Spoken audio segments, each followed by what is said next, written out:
Audio Jungle.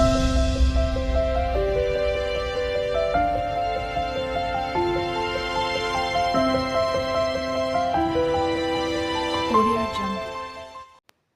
Good morning বন্ধুরা। তো আজকে শুক্রবারে আরও একটা নতুন ভিডিওতে তোমাদের অনেক অনেক ভালোবাসা আর অভিনন্দন। তো তোমরা আমাকে একটু সাপোর্ট করো প্লিজ, আর পাশে থেকো। তোমরা পাশে থাকলে আর আমার কাউকে দরকার নেই, তোমরা সবাই আমার পাশে থেকো।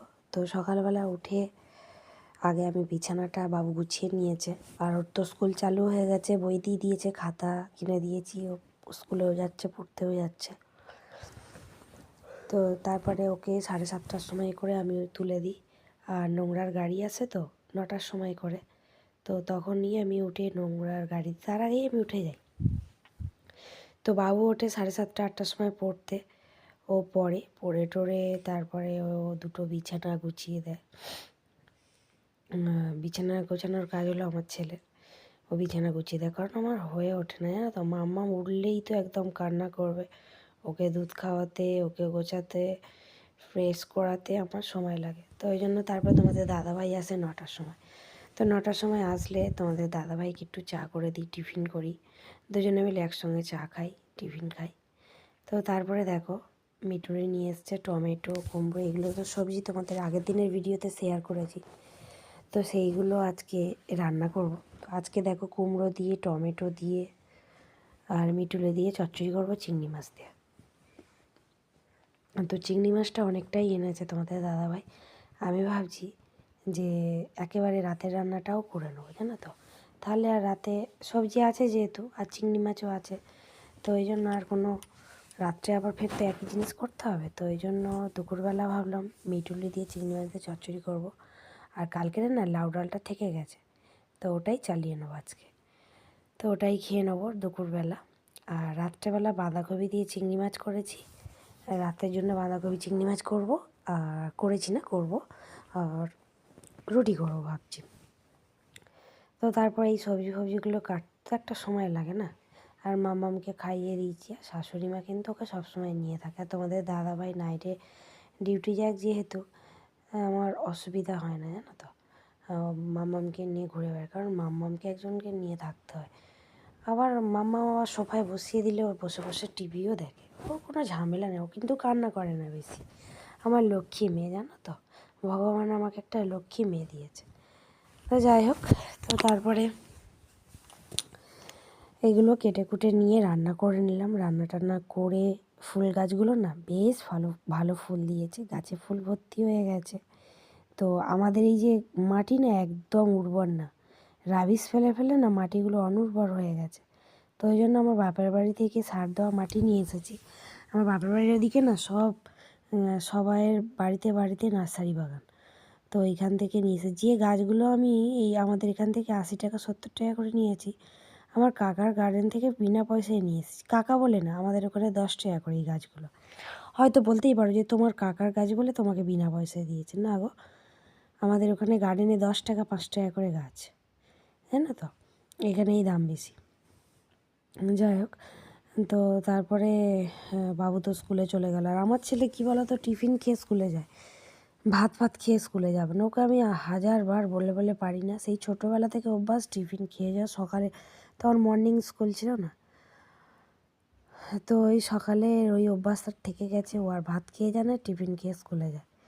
যাই হোক, তারপরে রান্না টান্না করে নিয়ে তোমাদের দাদাভাইকে বললাম, কখন দিয়ে বলছি স্নান করো না, স্নান করো না। আমাদের ওই বাড়িতে না রং হচ্ছে বলে সেই রঙের মিস্ত্রির সঙ্গে সমানে বসে আছে, ও স্নানই করে না। মামকে খাইয়ে আমি ঘুম পাড়িয়ে দিয়েছি, আর তোমাদের দাদাভাই না স্নানই করছে না, কখন দিয়ে বলছি। তারপরে আমি যেই বলেছি যে আমি রোদে বসে বসে ভাত খেয়ে নিচ্ছি, যাও তুমি কী করবে করো, বলতে তোমাদের দাদাভাই তাড়াতাড়ি করে স্টার্ট করে এসছে দেখো, আর 2 টেবিলে রোদের মধ্যে খেতে বসে গেছি। তো আমার মতো কারা রোদে বসে বসে ভাত খেতে পছন্দ করো এই শীতের সময়? গরমের সময় তো একদমই না, বাবা রে বাবা। আর ছাদে যাই, কিন্তু আমি তো নিচের তলায় থাকি, তো একদম ছাদে 3 তলার মাথায় না গিয়ে আমার ভালো লাগে না অত উঁচুতে যেতে। তো ওই জন্য নিচে বসে বসে, নিচেও আমাদের উঠানে অনেক রোদ। তো তারপরে দেখো মিজুলি তরকারি তোমাদের দুপুরবেলা রান্না করার সময় শেয়ার করে নিতে, এখনই শেয়ার করে দিলাম। দেখো মিটুলি তরকারি এই গামলির পুরো গামলি করেছিলাম, অনেকটাই খেয়ে ফেলেছি আমরা দুজনে। তো হতে হতে তো তরকারি তুলে আমরা 2 লোকে খেয়েছি, তোমাদের দাদাভাই আর আমি। আর তারপর ভাত দিয়ে খেলাম।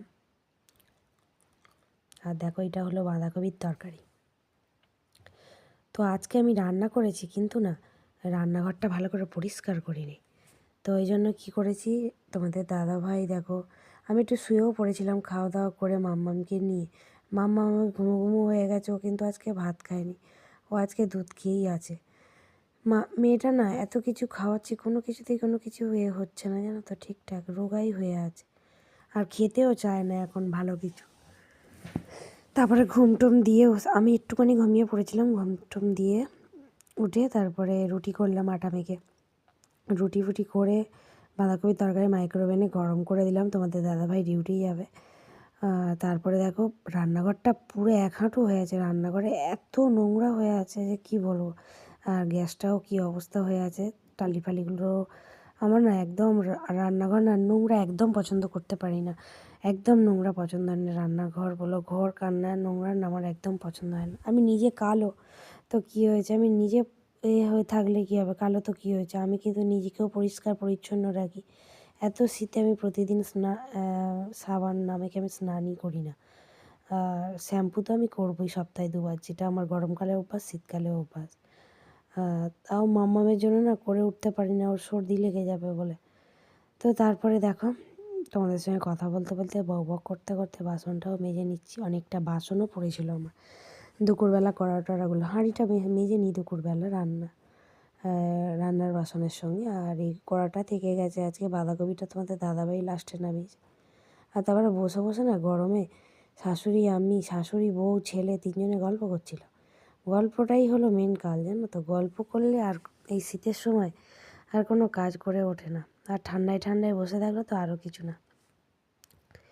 তো দেখো বাসনগুলো সব গুছিয়ে নিয়েছি, নিয়ে মেজে মুজে পরিষ্কার করে নিয়ে সেলফ টেলফগুলো, গ্যাস ট্যাসগুলো সব পরিষ্কার করে নিয়েছি। নিয়ে তারপরে মাম্মামকে একটু দুধ খাওয়ালাম, খাইয়ে আমি মাম্মামের সঙ্গে একটু খেলু করছিলাম। আমার মেয়েটা না এমন তো, একটু যদি শাড়ি পরি না, ভিডিও করি, রিলস বানাই, তো আমার মেয়ে এত কান্না করে যে আমি যতক্ষণ না সেই শাড়িটা করবো ততক্ষণ আমার মেয়ে কেঁদেই যাবে। তো ওই জন্য আমি কী বলো তো, এখন আর ভিডিও করতে পারি না, ওই শর্ট ভিডিও, কমেডি ভিডিওগুলো করি, কিন্তু এই রিলস আর মানে গানের ভিডিওগুলো আমি করতে পারি না এই মাম্মামের জন্য। ওই শাড়ি পরলেই না এত কান্না করে যে আমার অসহ্য লেগে যায়। আমি ওই জন্য আর কোনো কিছু, আমি শাড়ি পরে এখন ভিডিওই খুব একটা করতে পারি না। থাক, মাম্মাম বড় হোক তারপরেই করা যাবে, তাই না? তোমরা কি বলো? তো আমাকে প্লিজ একটু সাপোর্ট করো তোমরা সবাই, এতবার করে এত রিকোয়েস্ট করছি তোমাদেরকে, তোমরা সবাই আমাকে একটু সাপোর্ট করো প্লিজ। তো যাই হোক, তারপরে গ্যাস ট্যাসগুলো মুছে পরিষ্কার করে নিয়ে একটু রিলস বানাচ্ছিলাম। তো শাড়িটা কীভাবে পরেছি তোমাদের কীভাবে বলবো আমি বলে বোঝাতে পারছি না। শাড়িটা না হাফ পরেছি, সায়ার মধ্যে গুঁজেছি, আর হাফ খোলা ছিল, হ্যাঁ, যাতে না মেয়ে না কাঁদে। এই করে আমি ভিডিওটা বানিয়েছি, রিলস ফেসবুকের, ইউটিউবের বানিয়েছি জানো। তো তারপরে ভিডিও বানাতে 10টা সাড়ে 10টা বেজে গেছে। তারপরে এখন খেতে বসে গেছি, দেখো বাঁধাকপির তরকারি আর রুটি। খেয়ে আমার একটু অভ্যাস আছে একটু ফোন ঘাঁটা, তারপরে ফোন ঘাঁটা বলতে কি, আমার না একটু গেম খেলার অভ্যাস আছে জানো তো, টেম খেলে তারপরে ভিডিও এডিট করতে বসেছি। তো বন্ধুরা, ভিডিওটা এই পর্যন্ত তোমাদের সাথে শেয়ার করলাম। ভালো লাগলে একটা লাইক করে দিও, আমার পাশে থেকো। গুড নাইট, সবাই ভালো থাকবে, সুস্থ থাকবে, আর বাচ্চাদেরকে অবশ্যই কিন্তু সাবধানে রাখবে। আবার দেখো কি বাজে রোগ আসছে জানো তো, এটাই ভয় লাগে। সবাই একটু বাচ্চাদেরকে সাবধানে রেখো, হ্যাঁ।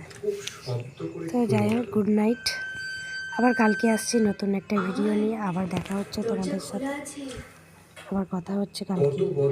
টাটা। তার হিসেব নেই, রক্তের টান হইলে কি বলে।